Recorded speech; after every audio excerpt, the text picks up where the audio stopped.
साथियों नमस्कार, कैसे हैं आप सब लोग। साथियों कई बार आप सबकी बेसिक क्वेरी आती है कि आप किसी बैंक में हैं या कोई गवर्नमेंट ऑफिस जो है संभाल रहे हैं और आपके और अन्य पब्लिक सर्वेंट्स के विरुद्ध जो है मुकदमा है 409 आईपीसी का या गबन का।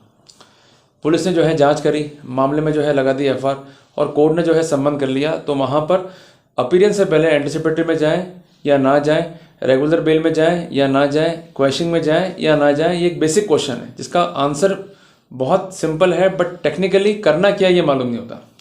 साथियों बहुत छोटी सी बात है, अगर किसी मामले में एफआईआर है तो इसका मतलब क्रिमिनल लॉ जो है मोशन में, पुलिस जो है जांच कर रही है, जांच में आप अपने डॉक्यूमेंट्स जो है सौंपते हो और पुलिस जांच के बाद ये मानती है कि आपने अपराध नहीं किया है, उसको हम कहते हैं फाइनल रिपोर्ट एफआईआर। जब भी एफआईआर पेश होगी मामले में तो अधिकार क्या परिवादी के पास में, to file a protest petition. और कई बार ये भी होता है कि इन द मीन वाइल भी परिवादी जो है हाई कोर्ट चला जाता है, ये कहते हुए कि पुलिस जो है मिली हुई है कंसर्न आरोपी से, जांच जो है गलत दिशा में कर रही है या जांच नहीं कर रही है। But high court usually interfere तो नहीं करता, बट जो पॉइंट सजेस्ट किए हैं परिवादी ने उसकी लाइट में जांच करने के लिए कह देता है। अब पुलिस जो है जांच भी करती है, उसके बावजूद भी जो है एफआईआर लगाती है, तो एक ही ऑप्शन बचता है कंसर्न आवेदक या परिवादी या तकरारदार के पास में, just to file a protest petition. Clear हो गया आपको।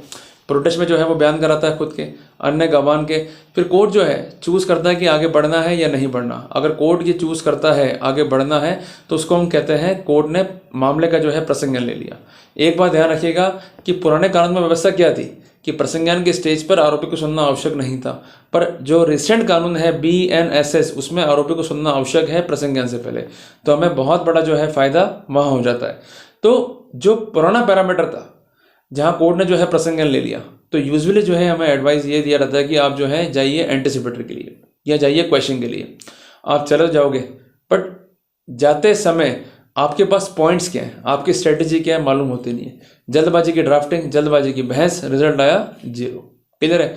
तो इसलिए जल्दबाजी करने की बजाय, पैनिक होने की बजाय आप एक बात ध्यान रखिएगा कि जिन पॉइंट पर आपके केस में एफआईआर लगी है वही आपके डिफेंस के बिंदु है। सिंपल हो गया आपको।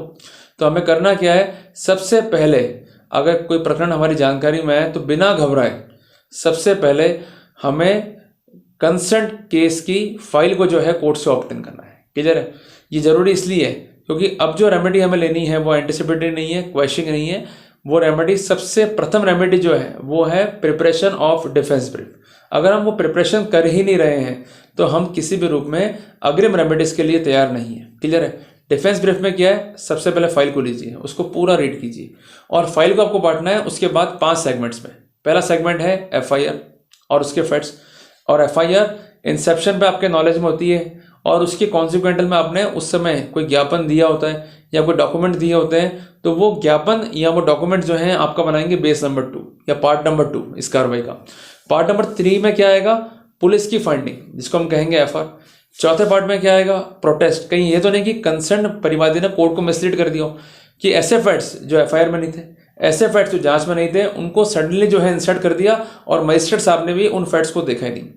और 5वीं इंपॉर्टेंट बात, जो कंसर्न फरियादी है उसके बयान और जो उसके सपोर्टिंग विटनेस है उसके बयान। और एक बात का विशेष ध्यान रखिएगा कि पुरानी सीआरपीसी में एक सेक्शन था 202, अगर कंसर्न आरोपी कंसर्न कोर्ट के जुरिडिक्शन में निवास नहीं कर रहा है तो वहां पर कोर्ट को लोकल इंक्वायरी होल्ड करनी है। कोर्ट अगर होल्ड नहीं कर रहा है तो ये जो स्टैट्यूटरी प्रोविजंस हैं, जो मैंडेटरी प्रोविजंस हैं, उसका घोर उल्लंघन है। और कई ऐसे ऑर्डर भी हैं हायर कोर्ट्स के कि इसी बिंदु पर केस जो है उन्होंने सेट असाइड कर दिया। क्लियर है बात ये। तो आपको हर एक पॉइंट को जो है दिमाग में रखते हुए चलना है। उसके बाद जो कोर्ट का फैसला है इसके साथ साथ उसको भी जो है हमको देखना है और इन सब की लाइट में जो वेरिएशंस हैं अपने नोट्स जो है रेडी करना है, जिसको हम कहते हैं ब्रीफ प्रिपरेशन। और उसके बाद जो आपकी डिफेंस लाइन थी जो आपने पुलिस को दी, उस पर कोर्ट ने कितना काम किया और कोर्ट उससे कितना वेरी हुआ, उस पर अपने को वर्क करना है। ऐसा करते ही अब आप रेडी हैं with a proper brief defence. अगर आप किसी युद्ध को लड़ रहे हैं, हमारी स्ट्रेटेजी नहीं है, हमारी तैयारी नहीं है और युद्ध को लड़ लिया तो जीतोगे कैसे आप। तो सबसे पहले युद्ध को लड़ने से पहले आपको सबसे प्राइम डॉक्यूमेंट्स पर जोड़ देना जो मैंने आपको लिखा दिया, FIR, then representation, then FR, then protest, फिर उसके बाद बयान या कोई डॉक्यूमेंट्स जो गए हैं वो, और कोर्ट का फैसला। क्लियर है। ये 5 महत्वपूर्ण चीजें हैं जिसे विशेष जो है जोड़ देना है। उसके बाद हमको ड्राफ्ट करना है रिवीजन पिटिशन। क्लियर है। हमको कहीं भी नहीं जाना इधर उधर और हमको चैलेंज करना है इम्प्यून ऑर्डर को। एक बात का विशेष ध्यान रखिएगा कि जिस दिन आप नकल लगाते हैं कई बार कोर्ट उस दिन से भी 90 दिन काउंट करता है लिमिटेशन को फॉर फाइलिंग द रिवीजन, और कई बार ऐसा भी होता है कि जिस दिन कॉपी मिल रही है कोर्ट वहां से भी जो है काउंट कर लेता है। क्लियर है। बट अमूमन क्या है कि जिस दिन आपको नॉलेज हो गई वो डेट जो है आपको बनाएगी प्राइम बेसिस। तो जिस दिन आप नकल लगा रहे हैं वहां से 90 दिन काउंट कर लीजिए। क्लियर है। और अगर देरी है नकल मिलने में, तो अगर पिटिशन टाइम बार्ड भी हो रहा है तो वहां पर हम इस पॉइंट पर एग्जाम्पशन जो है ले सकते हैं लिमिटेशन का। क्लियर हो गया आपको। अब जब भी रिवीजन बना रहे हैं उसके लिए सबसे पहले ये बात ध्यान रखिएगा कि डिस्ट्रिक्ट कोर्ट में ये पिटिशन जो है फाइल होगा, तो आपको हाई कोर्ट में जाना पड़ा, वो खर्चा बच गया आपका। दूसरी बात ये है कि जो कंसर्न पिटिशनर्स हैं, आरोपी गण हैं, उनका सबसे पहले जो है नाम आएगा, और बनाम में फिर आएगा सरकार जरिए लोक अभियोजक। नंबर 2 पे आएगा परिवादी या सह परिवादी, और उसके बाद जो है रिवीजन का बेस शुरू होगा। सबसे पहला बेस क्या है? मामले के तथ्य। दूसरी बात उन तथ्य पे दी गई रिपोर्ट। तीसरी बात FIR। चौथी बात पुलिस की जांच। पांचवी बात पुलिस की FR। छठी बात प्रोटेस्ट। सातवीं बात बयानात। आठवीं बात जो भी डॉक्यूमेंट्स फाइल पर आए। नवीं बात कोर्ट का आदेश। ये तो हो गया एक चेन सीक्वेंस। उसके बाद क्या क्या ग्राउंड्स आपके हैं जिस पर आप ये कहते हो कि ऑर्डर जो है इम्प्यूग्ड है? तो अटैक लीगल करेंगे, फिर अटैक जो है हम करेंगे फैक्चुअल।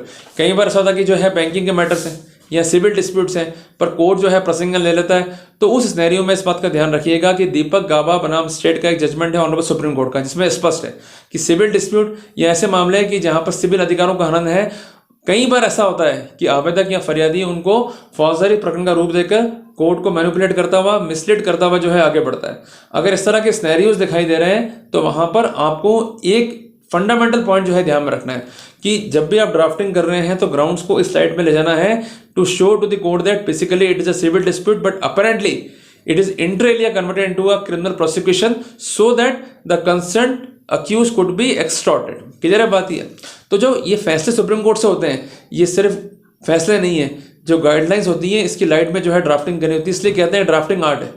जिसने ड्राफ्टिंग को समझ लिया 80% केस वो जीत गया।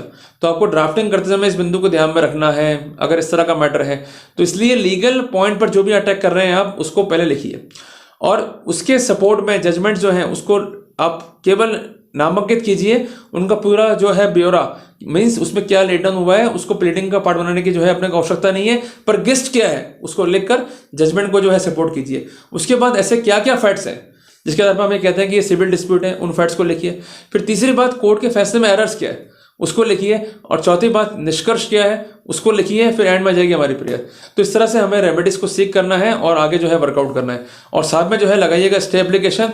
अगर आप स्टे एप्लीकेशन नहीं लगाएंगे तो कोर्ट इम्प्यून ऑर्डर को स्टे नहीं करेगा, और अगर ऑर्डर स्टे नहीं हुआ तो जो भी प्रोसीडिंग उस ऑर्डर के कॉन्सिक्वेंटल में हो रही है वो कंटिन्यू रहेगी।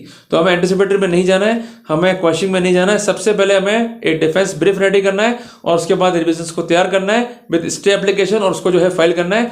Then definitely we will get a result. और ऐसे कई मामले हैं जहां पर जो कंसर्न पक्षकार थे वो क्वेश्चन में नहीं गए, वो रिवीजन में गए। और रेमेडी इसलिए ऑप्टिमम है क्योंकि एंटिसिपेटरी बेल में आपको ये शो करना होता है कि मैटर जो है फॉल्स है and IO intently intend to arrest you in the false case. जबकि जब कोर्ट का प्रोसेस है और कोर्ट ने जो है प्रोसेस जारी करा है in consequence of a complaint और in consequence of a protest, तो वहां पर चांसेस बड़े कम होते हैं टू गेट एंटिसिपेटरी बेल। तो एंटिसिपेटरी बेल में फॉल्सिफिकेशन क्या है, कैसे गलत फंस गए, ये बताने का बर्डन जो है आपके ऊपर है। तो मैं ये कहना चाहता हूं कि इतना उलझने के बजाय सिंपल चलते हैं ना अपन। सिंपल में क्या है, रिविजन ड्राफ्ट करना है, स्टे एप्लीकेशन को जो है आपको साथ में लगाना है, और जिस तरह से ड्राफ्टिंग करनी है वो मैंने आपको स्पष्ट कर दिया है, और उसी लाइट में जो है आपको आगे बढ़ना ताकि हमें दिक्कत नहीं हो। क्लियर है?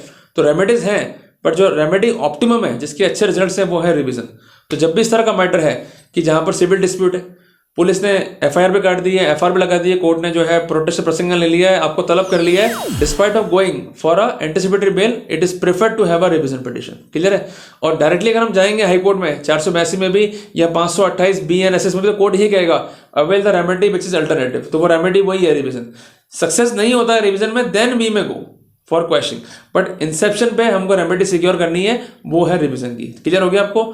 तो उम्मीद करता हूं कि जहां पर सिविल डिस्प्यूट्स हैं, FIR है, FR है, प्रोटेस्ट है और कोर्ट ने प्रोसीजर लिया, वहां पर हमें रेमेडी क्या से करनी है एज पर लॉ। जल्दी मिलते हैं अपने नए टॉपिक के साथ। टिल देन जय हिंद, जय भारत।